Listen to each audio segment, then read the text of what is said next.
Mohibul tutorial এর উপস্থাপনায় আজকের ক্লাসে স্বাগত জানাচ্ছি সকল ছাত্রছাত্রীকে। আজকের ক্লাসে নিয়ে এসেছি যে সমস্ত ছাত্রছাত্রী একাদশ শ্রেণীর পরীক্ষা দেবে তাদের জন্য বেশ কিছু গুরুত্বপূর্ণ প্রশ্নের সাজেশন। এই প্রশ্নগুলি দেখার আগে তোমরা চ্যানেলে নতুন হয়ে থাকলে চ্যানেলটি অবশ্যই সাবস্ক্রাইব করে দেবে এবং ভিডিওটি ভালো লাগলে একটি লাইক করে দেবে। গদ্য ছুটি গল্প থেকে যে প্রশ্নগুলি রাখা হয়েছে। 1 নম্বর প্রশ্ন, ছুটি গল্পে মামা বাড়িতে গিয়ে ফটিকের যে দুরবস্থা হয়েছিল তার নিজের ভাষায় লেখো। অথবা দেয়ালের মধ্যে আটকা পড়িয়া কেবলই তাহার সেই গ্রামের কথা মনে পড়িত, তার কি কারণে গ্রামের কথা মনে পড়ত। 2 নম্বর প্রশ্ন, ভাবখানা প্রবহীন পথের পুকুরের মতো হইয়া যায়, কোন প্রসঙ্গে এই মন্তব্যের তাৎপর্য লেখো। অথবা বিশেষত 13-14 বছরের মতো পৃথিবীতে এমন বালাই আর নাই, প্রসঙ্গ উল্লেখ করে মন্তব্যের কারণগুলি বর্ণনা করো। 3 নম্বর প্রশ্ন, রবীন্দ্রনাথের ছুটি গল্পের ফটিক চরিত্রটি বিশ্লেষণ করো। 4 নম্বর প্রশ্ন, ছুটি গল্প অবলম্বনে ফটিকের মামির চরিত্র বিশ্লেষণ করো। 5 নম্বর প্রশ্ন, ছোট গল্প হিসেবে ছুটি নামকরণটি কতটা সার্থক তার নিজের ভাষায় লেখো। 6 নম্বর প্রশ্ন, নদীর ধারে বালকদের খেলার দৃশ্যটি নিজের ভাষায় বর্ণনা করো। 7 নম্বর প্রশ্ন, বালকদিগের সর্দার ফটিক চক্রবর্তীর মাথায় চট করিয়া একটা নতুন ভাবোদয় হইল, কোন ভাবের উদয় হয়েছিল, তার পরিণতি কি হয়েছিল। 8 নম্বর প্রশ্ন, মা এখন আমার ছুটি হয়েছে মা, এখন আমি বাড়ি যাচ্ছি, প্রসঙ্গ ও তাৎপর্য বিশ্লেষণ করো। তেলেনাপোতা আবিষ্কার থেকে যে প্রশ্নগুলি রাখা হয়েছে।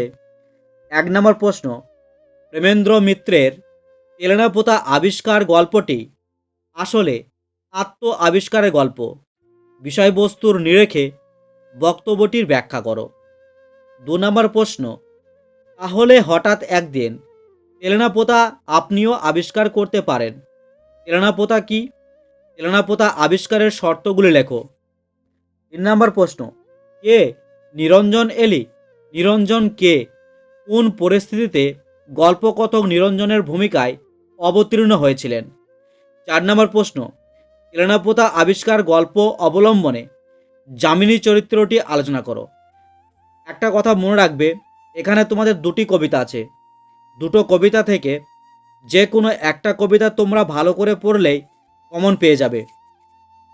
কবিতা ভাব সম্মেলন। 1 নম্বর প্রশ্ন, ভাব সম্মেলন কাকে বলে? আলোচ্য পদটিতে রাধার আনন্দের যে চিত্রটি ফুটে উঠেছে তার নিজের ভাষায় বর্ণনা করো। অথবা ভাব সম্মেলন বলতে কি বুঝো? বৈষ্ণব সাহিত্যের আলোকে ভাব সম্মেলনের বিষয়টি আলোচনা করো। 2 নম্বর প্রশ্ন, প্রিয়ামুখ দর্শনে তত সুখ ভেল, প্রিয়ামুখ কার ও তা দেখে কে সুখ লাভ করেছে, তাকে দেখে কিভাবে সুখ পাওয়া গেল। 3 নম্বর প্রশ্ন, কি কহবরে সখী আনন্দ ওর, এই পদটি কোন পর্যায়ের পদ এবং এখানে ওর শব্দটির অর্থ লেখো। আলোচ্য পদে বক্তার আনন্দ কিভাবে প্রকাশিত হয়েছে তা লেখো। 4 নম্বর প্রশ্ন, আচর ভরিয়া যদি মহানিধি পায়, মহানিধির আক্ষরিক অর্থ ও অন্তর্নিহিত অর্থ বুঝিয়ে দাও। মহানিধি পেলে বক্তা কি করবেন।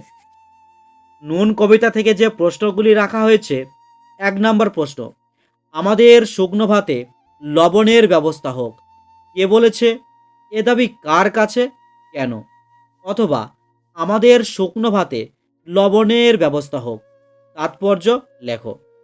অথবা আমরা তো সামান্য লোক, আমাদের শুকনো ভাতে লবণের ব্যবস্থা হোক, কবি জয় গোস্বামীর নুন কবিতার বিষয়বস্তু আলোচনা প্রসঙ্গে উদ্ধৃত অংশের তাৎপর্য বিশ্লেষণ করো।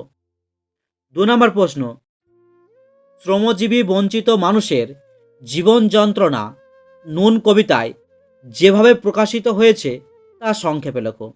অথবা আমরা তো অল্পে খুশি, তারা কেন অল্পে খুশি, তাদের জীবন যন্ত্রণার পরিচয় দাও। 4 নম্বর প্রশ্ন, নুন কবিতার নামকরণের সার্থকতা আলোচনা করো। 5 নম্বর প্রশ্ন, রাগ চড়ে মাথায় আমার, আমি তার মাথায় চড়ি। মাথায় রাগ চড়লে কি ঘটনা ঘটে? লালন শাহ ফকিরের গান থেকে প্রশ্ন রাখা হয়েছে। 1 নম্বর প্রশ্ন, লালন শাহ কে ছিলেন? লালন শাহ ফকিরের গান কবিতার মূল বিষয়টি ব্যাখ্যা করো। অথবা পাঠ্য লালন গীতিকা অবলম্বনে মূল বিষয়টি ব্যাখ্যা করো।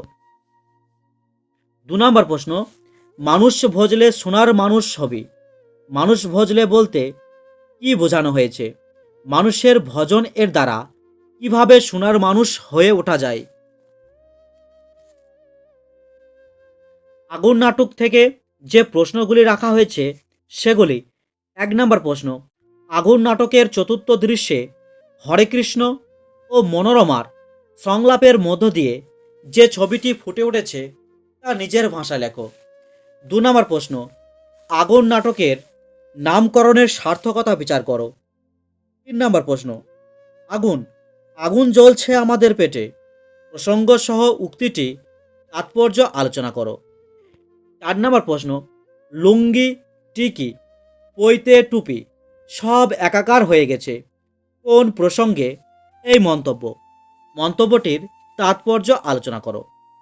5 নম্বর প্রশ্ন, ওসব আইনের কথা বলবেন আদালতে গিয়ে, এখানে নয়। কে কাকে উদ্দেশ্য করে একথা বলেছে? এই মন্তব্যের কারণ কি?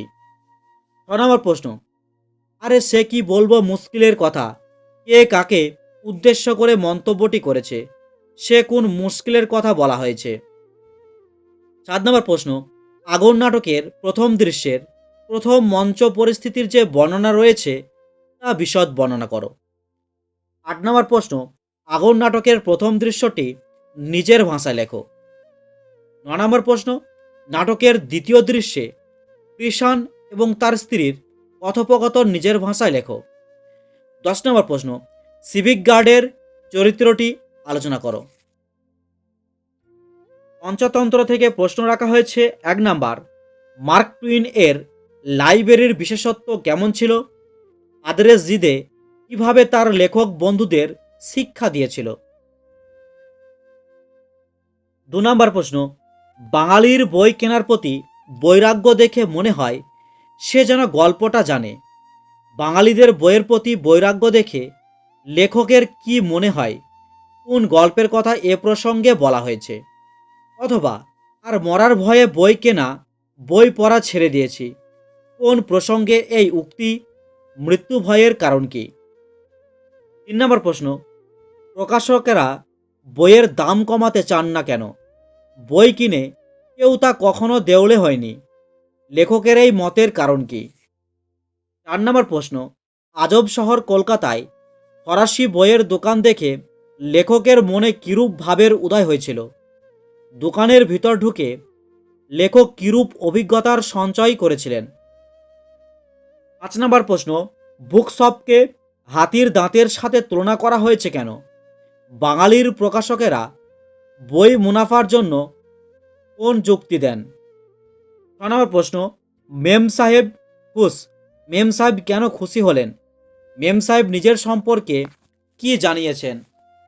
7 নম্বর প্রশ্ন, 25শে বৈশাখ প্রবন্ধ সৈয়দ মুজতবা আলী গান ছাড়া রবীন্দ্রনাথের অন্য কোন গুণের উল্লেখ করেছেন?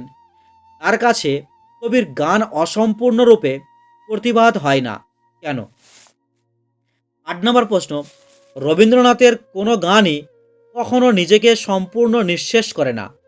25শে বৈশাখ প্রবন্ধ রবীন্দ্রনাথের কোন গানটি উদ্ধৃত করা হয়েছে? রবীন্দ্রনাথের গান কখনো নিজেকে নিঃশেষ করে না বলতে প্রাবন্ধিক কি বুঝিয়েছেন? 9 নম্বর প্রশ্ন, মাত্র কয়েকটি শব্দ আর একটুখানি সুর দিয়ে এ অলৌকিক কর্ম যিনি করতে পারেন তিনি বিশ্বকর্মা মহাত্মা। রবীন্দ্রনাথকে বিশ্বকর্মা মহাত্মা বলা হয়েছে কেন? রবীন্দ্রসঙ্গীতের শব্দ প্রয়োগ সম্বন্ধে প্রাবন্ধিকের অভিমত লেখো। 10 নম্বর প্রশ্ন, মূরের দিক দিয়ে বিচার করব না কেন কথা বলা হয়েছে? রবীন্দ্রসঙ্গীতের কোন কোন বিশিষ্টতার কথা প্রাবন্ধিক উল্লেখ করেছেন? 11 নম্বর প্রশ্ন, বাড়ির আড্ডায় মেল মেলে না এরূপ উক্তির কারণ কি? লেখক কোথায় কাদের সঙ্গে আড্ডা দিতেন? 12 নম্বর প্রশ্ন, বাড়ি এবং কাফের আড্ডার পার্থক্য সম্পর্কে আলোচনা করো। 13 নম্বর প্রশ্ন, ইজিপসিয়ান সিগারেট কি? আড্ডার মুখরোচক আলোচনার বিষয়বস্তু সম্পর্কে কি জানানো হয়েছে? 14 নম্বর প্রশ্ন, স্বপ্ন নু মায়ানু মতিভ্রম নু আড্ডা রচনায় ব্যবহৃত এই উক্তিটি কার লেখা? রচনা থেকে নেওয়া হয়েছে। কোন প্রসঙ্গে এই উক্তিটি ব্যবহৃত হয়েছে? আধুনিক বাংলা সাহিত্যের ইতিহাস ও লৌকিক সাহিত্য থেকে যে প্রশ্নগুলি রাখা হয়েছে: 1 নম্বর, বাংলা গদ্যের বিকাশের ক্ষেত্রে ফোর্ট উইলিয়াম কলেজের লেখক গোষ্ঠীর অবদান সম্পর্কে আলোচনা করো। অথবা বাংলা গদ্যের উদ্ভব ও ক্রমবিকাশে ফোর্ট উইলিয়াম কলেজের ভূমিকা আলোচনা করো। 2 নম্বর প্রশ্ন, বাংলা গদ্যের বিকাশে ঈশ্বরচন্দ্র বিদ্যাসাগরের অবদান আলোচনা করো। 3 নম্বর প্রশ্ন, বিহারীলাল চক্রবর্তীকে ভোরের পাখি বলা হয় কেন? বাংলা গীতিকবিতায় বিহারীলাল চক্রবর্তীর অবদান আলোচনা করো। 4 নম্বর প্রশ্ন, কাজী নজরুল ইসলামের কবি প্রতিভার পরিচয় দাও। 5 নম্বর প্রশ্ন, জীবনানন্দ দাশের কাব্যচর্চার পরিচয় দাও। অথবা ধূসর পাণ্ডুলিপি কার লেখা, তার কাব্য প্রতিভার পরিচয় দাও।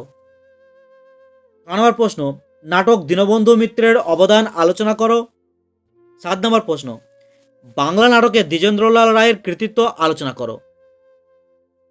8 নম্বর প্রশ্ন, বাংলার ছোট গল্পে রবীন্দ্রনাথের অবদান আলোচনা করো। 9 নম্বর প্রশ্ন, বাংলা নাট্য সাহিত্যে মধুসূদন দত্তের কৃতিত্ব আলোচনা করো। 10 নম্বর প্রশ্ন, যুগসন্ধির কবি হিসেবে ঈশ্বর গুপ্তের কবি প্রতিভা আলোচনা করো। 11 নম্বর প্রশ্ন, ঔপন্যাসিক শরৎচন্দ্র চট্টোপাধ্যায় সম্পর্কে আলোচনা করো।